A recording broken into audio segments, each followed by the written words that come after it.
Hello, I'm Kiro Kopulos.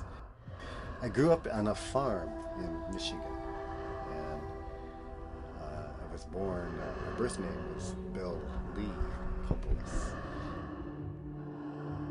I feel like since I was just a little boy, I was always an improvisationalist as a mover and in my musicality.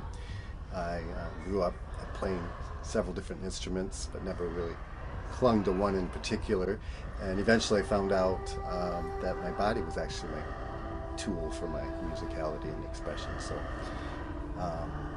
I've grown to become more of an artist in theater rather than an artist on a palette or with an instrument.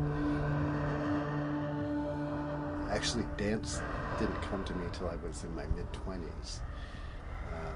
I became an engineer first. Industrial engineering was my first occupation. Dance became my vocation. I've always been interested in all different types of dance, and especially dance influenced by Eastern philosophies.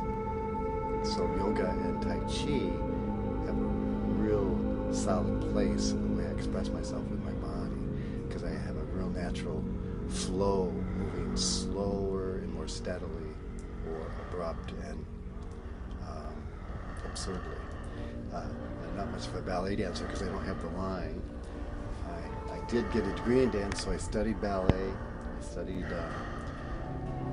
folk dance, I studied jazz dance, and my instructors in my education recognized the fact that I'm not an ensemble dancer, but as a soloist, as a person that could act with their dancing, they really pointed that out, and it really allowed me to express that by giving me parts that helped me develop that.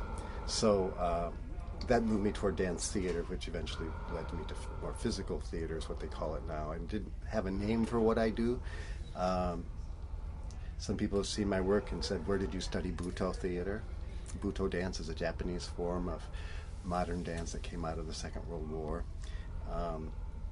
It's kind of had its origins in No theater and Kabuki theater.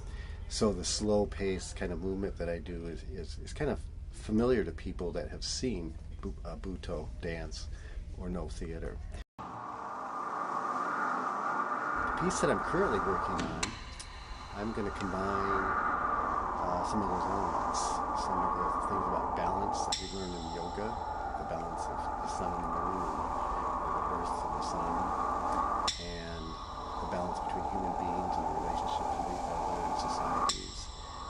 So it's a piece about momentum and flow. Our ability to find our own flow in life might be a part of it too. Amongst the rhythms of human beings and other things going on around us, we all have a natural flow.